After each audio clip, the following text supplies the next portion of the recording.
Bueno, acá estamos entrando de nuevo. A ver cómo estamos.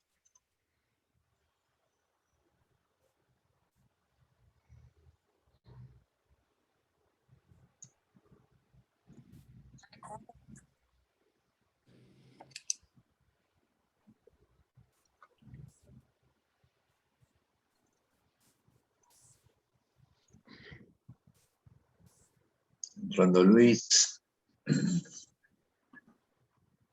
Bueno. Un segundito más. ¿Puedo decir algo mientras tanto? Sí, dale, Lili, sí. No, digamos que en este párrafo también ya se está vislumbrando, así como el otro era un suicidio que, bueno, podría ser, podría no ser, el robo lo mismo, o sea, podía haber sido o no, presunto robo por ahí, no sé. Claro, sí. En una lectura ya de análisis más semiótico, qué sé yo, se ve bien los verbos modalizadores, porque ella sabe algo, porque el padre se lo dijo. Ese secreto, porque dice ella, guardaba Claro. el secreto. Ese secreto Sí. le daba poder, lo dice Borges, le daba poder. Primero que la unía con el ausente y segundo le daba poder porque sobre este Löwenthal. Un destino. O sea, ¿qué quiere? El sujeto, ¿qué va a buscar? Entonces eso le va a dar un querer hacer y llega al hacer. Sí, están los cuatro analizadores, es fantástico. Sí, claro, sí, ¿no? Es magistral, ese párrafo es magistral, o sea, y lo bueno que tiene, o sea, y por eso también es magistral, es que uno lo puede leer tranquilamente sin ningún entorpecimiento lingüístico, ni sin ninguna consideración, uno lo va leyendo como si fuera casi una crónica. Ahora vemos que es una crónica cargada de intencionalidades, o sea, nos está contando la cuestión, ¿no es cierto? La cuestión que hay. Es una pseudocrónica. Es una pseudocrónica, o en todo caso está haciendo una doble o triple crónica, porque acá no pasa una sola cosa, pasan otras cosas que están atrás de la historia. En realidad las únicas certezas son las que ella dice, Exactamente. las que ella cuenta, nada más, Exactamente. no hay otros indicios. Es lo que ella sintió como un golpe cuando recibió la carta, todo eso que ella dedujo de una carta, que por otro lado era un mensaje absolutamente confuso, o por lo menos ambiguo, ella sacó claras conclusiones, es decir, de alguna manera, en el momento en que ella recibe esa carta inesperada, pero por donde se la mire, a ella ya se le configuró todo el plan, en el mismo momento. Eso nos estaría hablando de que ella, eso estaba latente ya en ella. Claro. O sea, le faltaba un configurador de afuera que terminara de darle arranque, ¿no es cierto?, a esa cuestión. Inclusive a la carta la encuentra en el fondo del zaguán. Sí, claro. Ahora muy Claro. preciso para encontrar. O sea, porque de golpe y así de la nada, o sea, ella se encuentra con su padre muerto. No es que ella estaba esperando que se muriera porque el tipo estaba enfermo, entonces sí, le dio tiempo de premeditar algo para cuando el padre se muriera, viste, yo te voy a vengar, ¿no? Le salió de golpe eso, en un lapso de 2 o 3 días.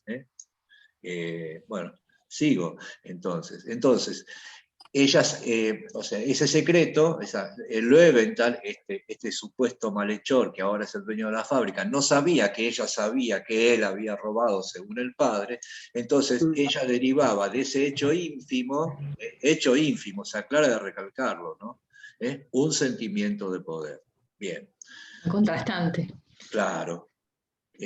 Claro, es un hecho ínfimo, lo que ella deduce en todo caso también, ¿no? Entonces dice, no durmió aquella noche, y cuando la primera luz definió el rectángulo de la ventana, ya estaba perfecto su plan. Listo. Rápidamente, ¿no? Procuró que ese día, que le pareció interminable, ahí está entrando Luis, fuera como los otros. Había en la fábrica rumores de huelga. Emma se declaró, como siempre, contra toda violencia. A las 6, concluido el trabajo, se fue con Elsa a un club de mujeres que tiene gimnasio y pileta. Se inscribieron, tuvo que Momento. Espera que se me corrió, ya voy. Se escribieron, tuvo que repetir y deletrear su nombre y su apellido, tuvo que festejar las bromas vulgares que comentan la revisación. Con Elsa y con la menor de los Cronfus discutió a qué cinematógrafo irían el domingo a la tarde. Luego se habló de novios y nadie esperó que Elsa hablara. Emma. Que Emma hablara, perdón. Interesante observación casual, ¿no? O sea, como al pasar, hablaron de novios, pero nadie esperaba, o sea, ya la conocían bien, o sea, la tenían bien calada. Es decir, acá ya hay otra, o sea, esa otra cosa que está por atrás ya se está, digamos, está emergiendo, se está mostrando, ¿no? Las amigas inocentemente le conocían ese aspecto, digamos, ¿no? Nadie esperó que Emma hablara. En abril cumpliría 19 años. Pero los hombres le inspiraban aún un temor casi patológico. De vuelta, preparó una sopa de tapioca y unas legumbres. Para que estoy medio...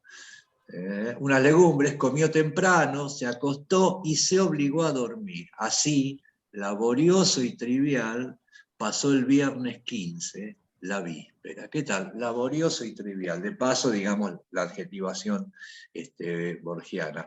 Trivial, porque se mantuvo ella en un plan, ya la tenía perfectamente clara la que iba a hacer. Entonces, ella se encargó de planear para salir al día siguiente, habló de tonterías, habló en contra de la huelga, etcétera, etcétera, etcétera. Este contexto de la huelga es lo que está atrás, ¿no es cierto? Lo que va a posibilitar, en definitiva, la conclusión del relato. Perfecto, entonces así, laborioso y trivial, terminó el viernes, ¿no es cierto?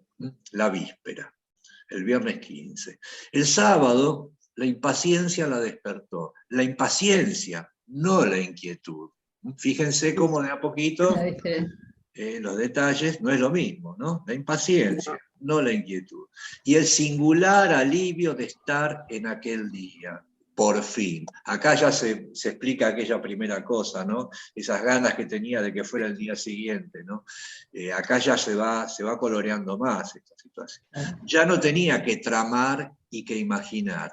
Dentro de algunas horas alcanzaría la simplicidad de los hechos. Esto es sensacional, sensacional. O sea, yo le confieso que, mirá que yo lo he leído esto muchas veces y he leído otras cosas de Borges, pero siempre el tipo me deja en algún momento con la boca. En poco tiempo alcanzaría la simplicidad de los hechos. Que está perfecto.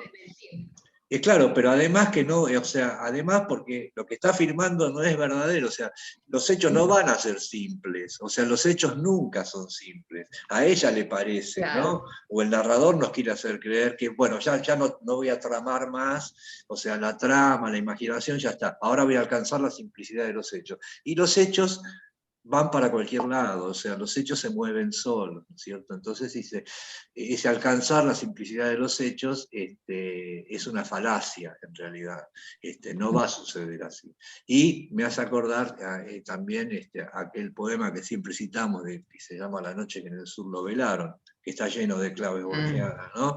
Sí, dale, Fabio. No, discúlpame, te interrumpí. Dale. No. Es que el hecho práctico va a ser simple frente a tanta organización y a tanta premeditación. Sí, eso sí, claro. Lo concreto va a ser ya simple ante tantos planes, digamos. Lo que pasa es que ella, o sea, toma esa simplicidad de los hechos como, digamos, ya la nitidez de todo lo que tramó, claro, va a coagular en un hecho sencillo. Ahora vamos a ver que después las cosas, y se va a decir explícitamente, no salieron como ella esperaba. O sea, los hechos siempre son los hechos. Por eso te decía que me hacía acordar... La explicación del hecho, ¿no? Es lo que es impresionante al final. La explicación del hecho es... Sí, desata el mundo. Exactamente, ¿viste? Y ya lo va mostrando así muy lateralmente, ¿no? En aquel poema de Borges decía, estaban en el velorio, ¿no es cierto?, en esa realidad tan contundente de la muerte, ¿no es cierto?, y decía, y decimos, porque la realidad es mayor, cosas triviales o cosas vanas, decía. O sea, la realidad siempre es mayor, o sea, y los hechos nunca son simples, ¿viste? Vos podés poner la trama, que a vos se te ocurra la trama perfecta, pero el hecho siempre tiene una entidad propia, y es lo que va a suceder acá. Y acá después va a aparecer el tema ese también de la madre, y bueno, no importa. Alcanzaría la simplicidad de los hechos. Leyó en la prensa que el Nordstjernan, que era un barco de Malmö, zarparía esa noche del dique 3. Llamó por teléfono a Löwenthal, insinuó que deseaba comunicarle, sin que lo supieran las otras, algo sobre la huelga, y prometió pasar por el escritorio al oscurecer. Es decir, acá suceden dos cosas, o sea, ve en el diario que hay un barco noruego que está ahí, o sueco, en el puerto 3, que zarparía pronto. Entonces ella lo llama al jefe, a Löwenthal, y le dice, mirá, esta noche me gustaría pasar por su despacho porque le tengo que alcahuetear alguna cosa de la huelga. La tiene perfectamente, ya el plan está perfectamente corriendo sobre estos carriles de la trama que ella misma se había inventado, ¿no? Perfecto. Al oscurecer. Vamos a ver, bueno, bueno, después voy a decir algo con esto, no importa ahora. Le temblaba la voz cuando lo llamó. El temblor convenía a una delatora. ¿Qué tal? Es una cosa magistral, o sea, le temblaba la voz porque sí, porque le temblaría, porque estaba nerviosa, por lo que fuera, pero además le venía bien para su acting, ¿no es cierto? Para el acting ese de que era una buchona que tenía que, ¿viste? Perfecto, el tipo entró como el mejor. Esta chica, o sea, es muy inteligente además de todo, ¿no? Además de estar movida por semejante pasión, ¿no? Bueno, entonces, convenía una delatora. Ningún otro hecho memorable ocurrió esa mañana. Emma trabajó hasta las 12, era sábado, ¿no? Y fijó con Elsa y con Perla Cronfus los pormenores del paseo del domingo. Se acostó después de almorzar y recapituló, cerrados los ojos, el plan que había tramado. Pensó que la etapa final sería menos horrible que la primera. Acá otra vez los hechos, ¿no? O sea, cuando ella alcanzara la simplicidad de los hechos, iba a ser mejor, menos horrible que la primera, y que le depararía, sin duda, el sabor de la victoria y de la justicia. Acá está clara la motivación. Ella buscaba justicia, bueno, victoria y justicia, ¿no? No son lo mismo, pero en este caso aparecen juntos esos dos términos. Ella buscaba justicia. Uno entiende, y uno se pone del lado de ella. Hasta el momento yo sigo del lado de ella, yo le vengo creyendo a ella. Yo estoy seguro de que Löwenthal fue el estafado, hasta el momento por lo menos, ¿no?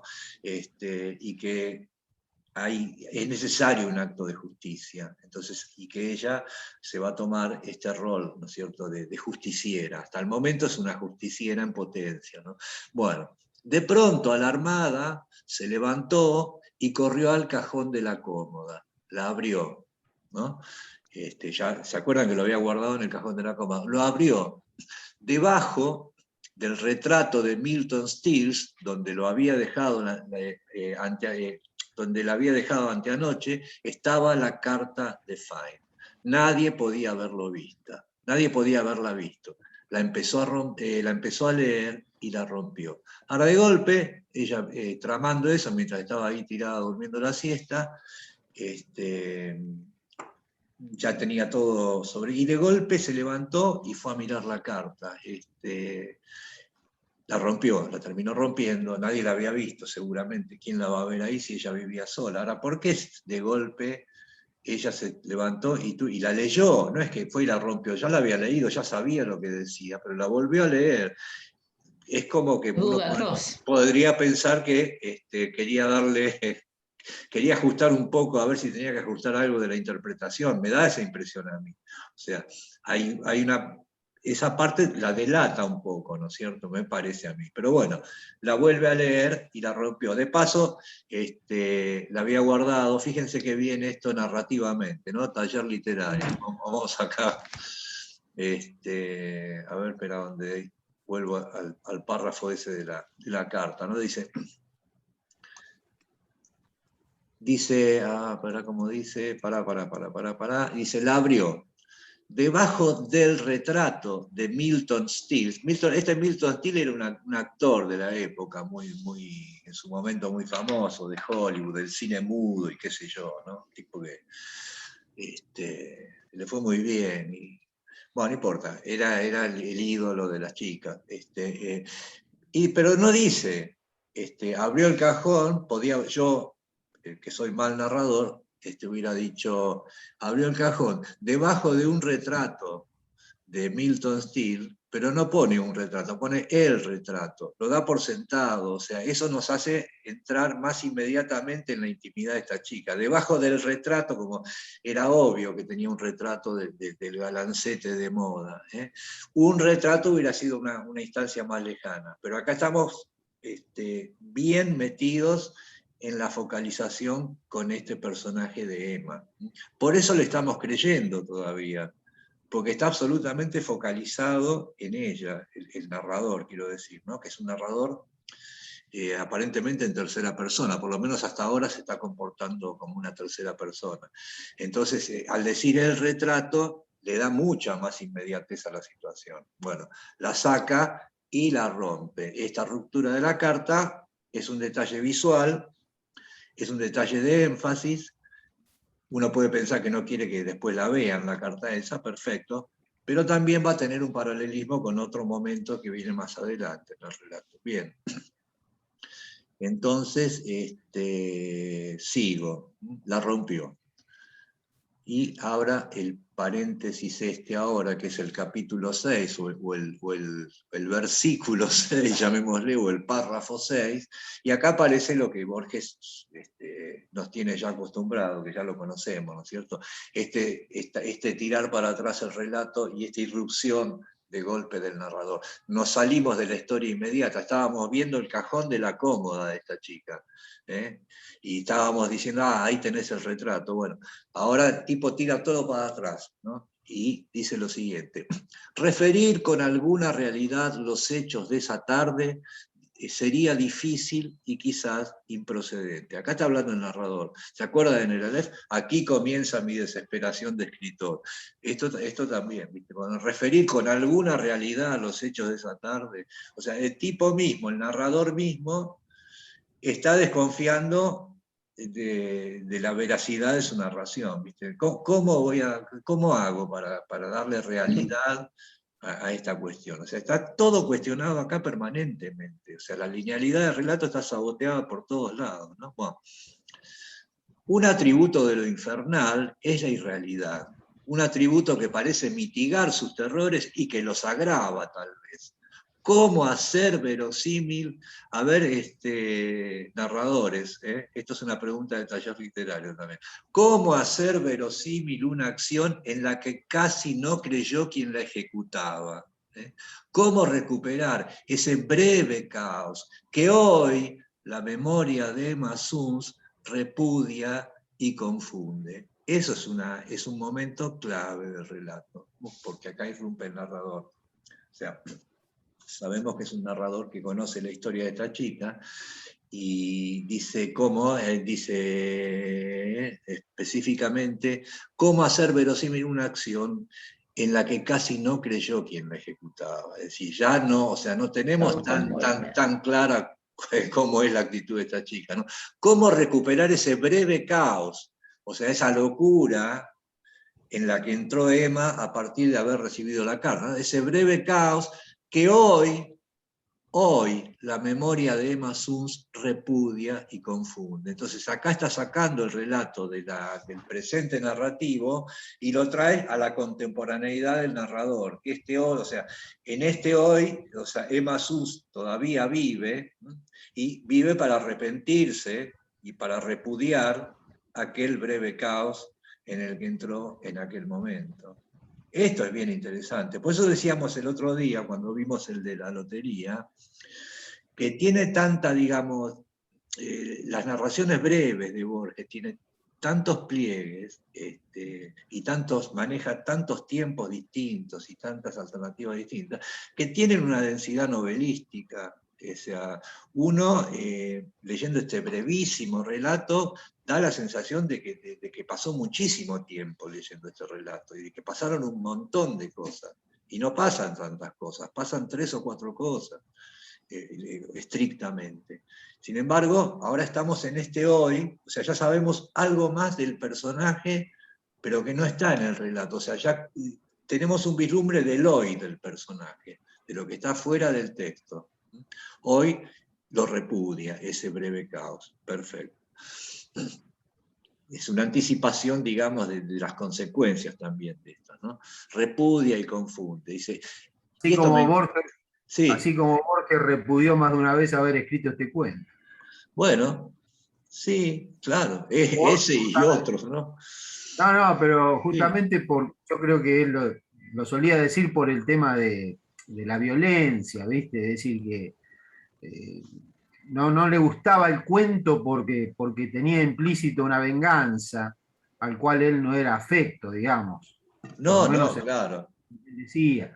Entonces lo que dice ahí, que ese atributo de lo infernal es lo irreal, ¿eh? Es decir, que como que se muestra, pero a la vez que se muestra parece como que no fuese nada grave, cuando en realidad es algo gravísimo, Sí, sí.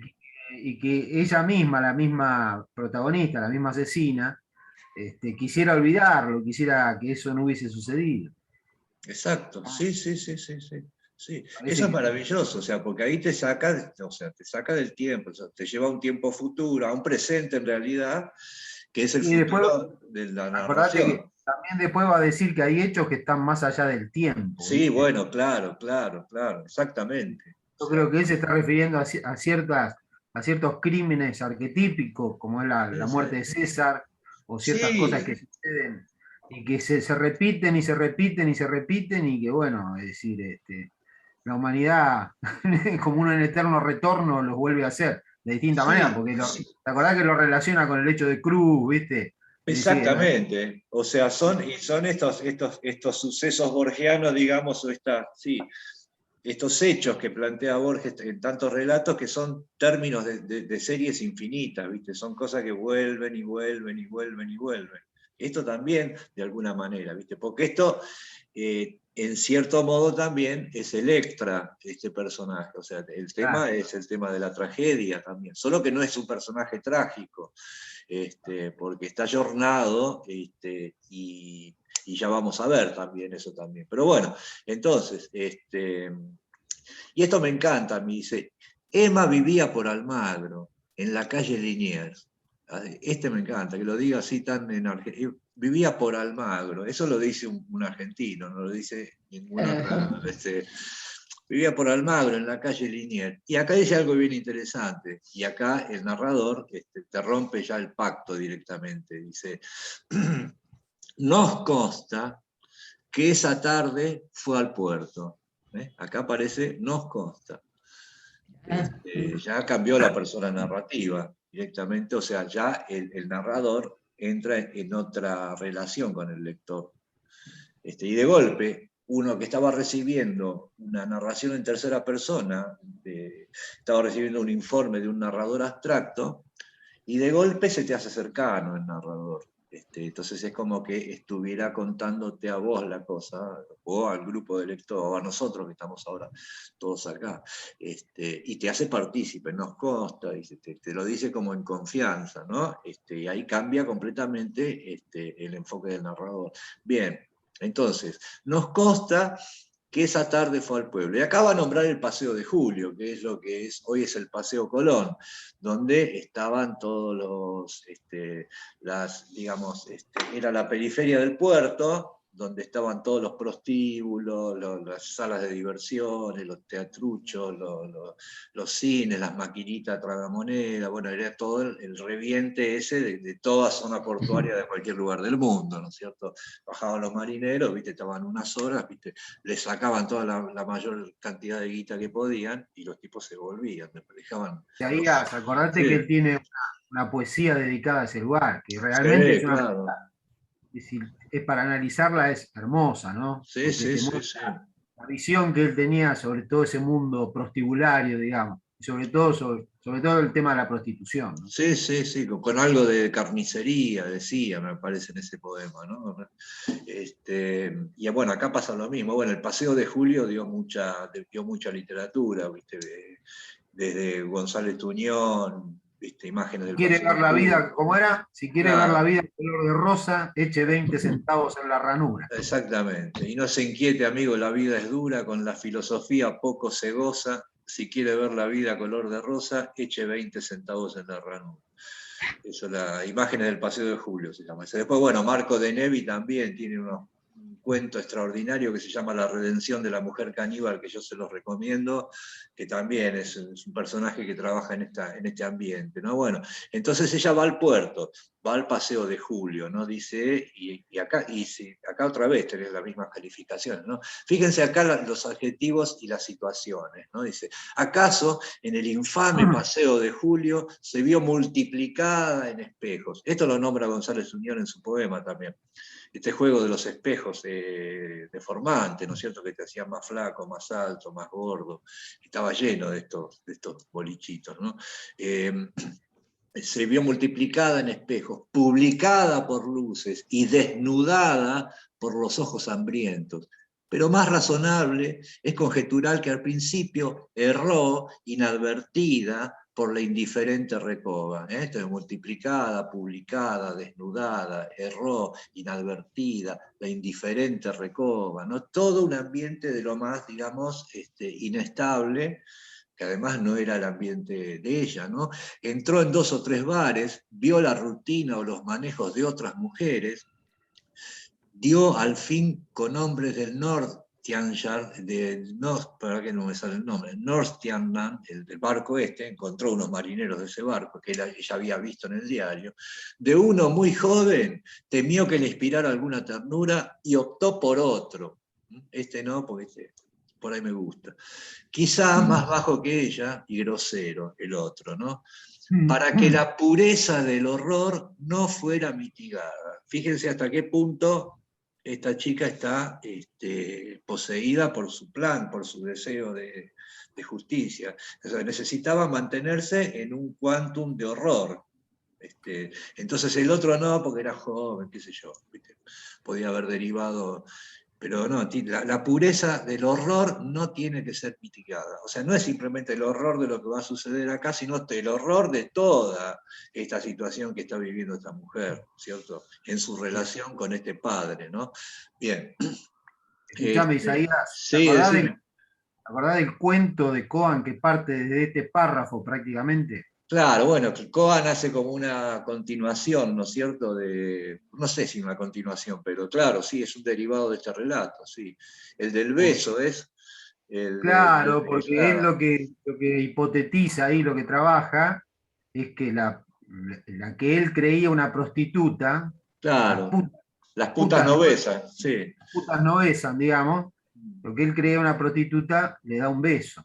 Exacto. Entonces, a partir de ese momento, el relato transcurre con ese marinero que sigue buscando interminablemente a esa prostituta de la cual se enamoró porque lo había besado. Exacto. ¿Y quién es esta prostituta que lo había besado? Bueno, entonces por eso, y ahí se genera otra serie infinita de causas y consecuencias y demás, ¿no es cierto? A partir de un hecho que sucede acá, es verdad eso. Bueno, entonces, para que la pureza del horror no fuera mitigada, el hombre la condujo, esto es maravilloso también, el hombre la condujo a una puerta y después a un turbio zaguán, y después a una escalera tortuosa, y después a un vestíbulo en el que había una vidriera con losange idénticos a los de la casa de Lanús. Mirá por dónde se encuentra con un recuerdo de la infancia. Eran exactamente como los que había en la casita de Lanús que le habían rematado, ¿no es cierto?, al padre. Perfecto. Es como un volver, pero ya desde lo sórdido, ¿no? Como un volver a esa evocación, pero desde lo sórdido. Y después a un pasillo, y después a una puerta. Esta es la última puerta, ¿no?, que se cerró. Los hechos graves, acá es lo que decía Sergio hace un rato, ¿no? Los hechos graves están fuera del tiempo, ya porque en ellos el pasado inmediato queda como tronchado del porvenir, ya porque no parecen consecutivas las partes que los forman. Esta es una gran observación también. Son como explosiones, ¿no es cierto?, en lo que quedan desintegradas las continuidades, ¿no?, de alguna forma, ¿no? Y ahora acá, acaba de decir este narrador, esta observación por cuenta y riesgo del narrador, que los hechos graves parecen que no están en el tiempo, y ahora se pregunta en el párrafo siguiente: en aquel tiempo fuera del tiempo, en aquel desorden perplejo de sensaciones inconexas y atroces, es decir, el acto de ella con el marinero, grosero, ¿pensó Emma Suns una sola vez en el muerto que motivaba el sacrificio? Fíjense qué interesante esto, ¿no? Eso se lo pregunta el narrador. Entonces el narrador mismo está poniendo en duda toda la cuestión de este protagonista. En algún momento pensó en el padre, que era lo que motivaba a toda esta máquina. En algún momento habrá pensado en el muerto, dice, ¿cómo es que dice? Que es maravilloso también, ¿no?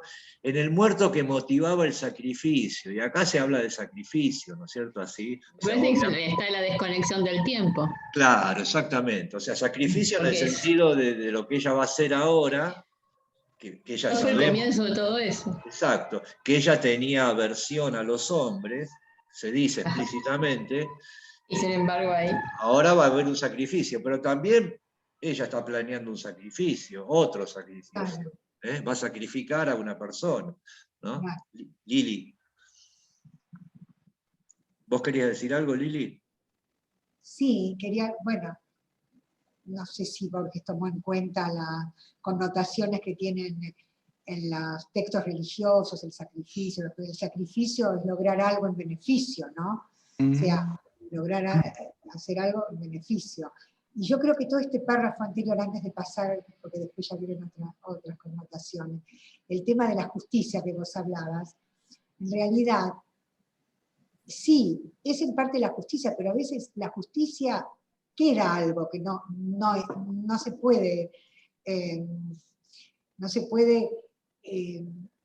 enmarcar dentro de la justicia, sino que queda como venganza. La venganza, en realidad en ella más que justicia es venganza, es como un disfraz que ella le pone a la justicia, ella para lograr eso, pero ella vive con venganza, lo dice eso es cierto, eso sí es cierto. Ahora que la prostituta no es tampoco, así como el robo y el robo, el suicidio, también es una prostituta falsa.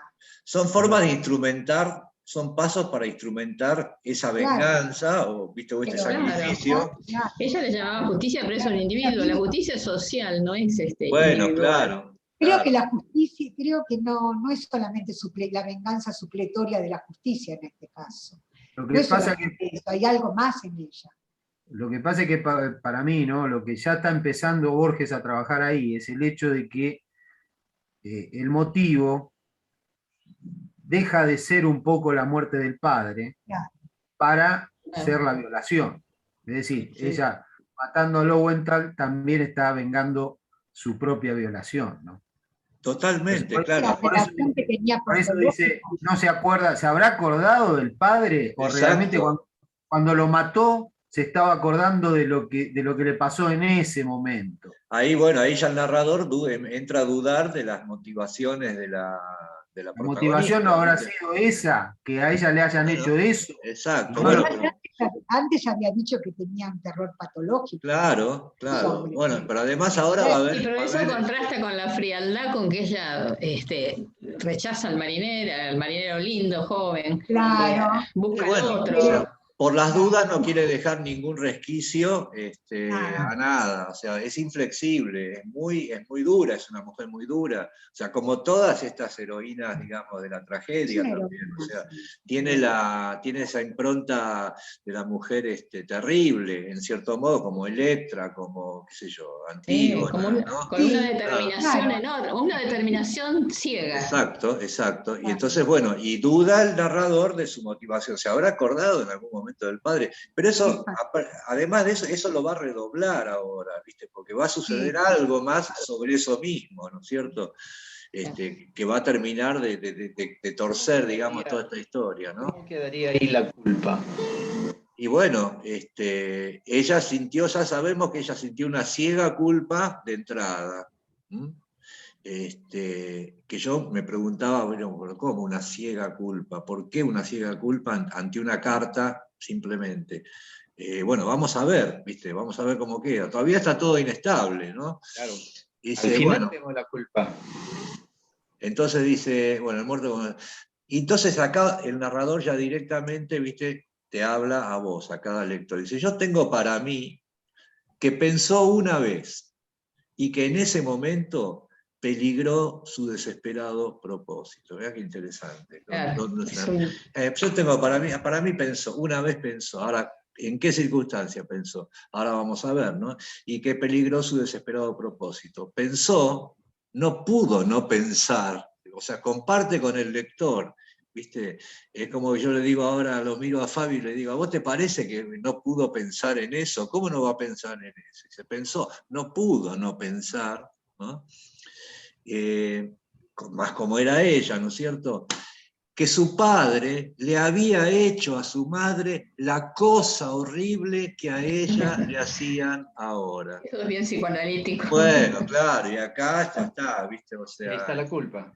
ahí se abrió, acá se abre el pochoclo, acá explotó el pochoclo. ¿Viste? O sea, no pudo no pensar que el padre le había hecho a su madre y ahora aparece la madre. Fíjate vos, la Claro. madre de la que ella no se acordaba prácticamente, ahora pasa a un primer plano. Ahora ella es la madre que padeció la cosa horrible que había padecido merced a su Ahora, padre, ¿no es ahora cierto? podemos, ahora podemos imaginar, a propósito de fantasía, cómo al encontrar al marinero, ¿no? No pudo no pensar en su padre. Sí, bueno, claro, claro, ahí está. Entonces ahora sí, o sea, ella tenía terror patológico. O sea, por lo tanto, lo que iba a suceder, y más en esas circunstancias, era una cosa horrible. Ahora, la cosa horrible, ya directamente está como en una taxonomía. Entonces le hizo la cosa horrible que el marinero le estaba por hacer a ella. Entonces ya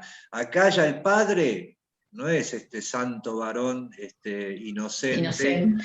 Claro, viste, Y es que venganza. dio motivo a la primera sed, digamos, de justicia o de venganza. Acá ya el tipo ya quedó contaminado por lo que le va a suceder ahora a ella, un poco lo que decía Sergio hoy más adelante, ¿no? Entonces, y se lo pregunta el narrador en primera persona. Es decir, que acá el narrador, digamos, fuera de la historia y fuera del argumento punta, acá el narrador es un narrador muy complicado, o sea, es un tipo que está permanentemente saboteando la voz narrativa, por lo tanto la narración misma también. Es decir, además está compartiendo con su lector o con su oyente, porque esto parece que estuviera narrado presencialmente incluso, está compartiendo las dudas, o sea, sin ser demasiado explícito, está compartiendo con su oyente las dudas que le provoca este personaje. Al narrador, la sensación que da es que al narrador no le termina de cerrar la historia. O sea, claro. Claro, siendo algo tan real, a la vez Sí. es tan fantasioso. O sea, el tipo ya Es- sabe, claro, el tipo ya sabe que esto todo es una tramoya, es una trama de la chica esta. Eso está aceptado, de acuerdo. pero no le termina de cerrar la motivación del personaje, no termina de creer la motivación profunda del personaje. Y eso para un narrador es complicado reconocerlo, y más compartirlo con el lector. Lo que pasa es que Borges convierte esto en un recurso. Sí, Fabio, dale. No, digo que es un relato en una mesa de café, ¿verdad?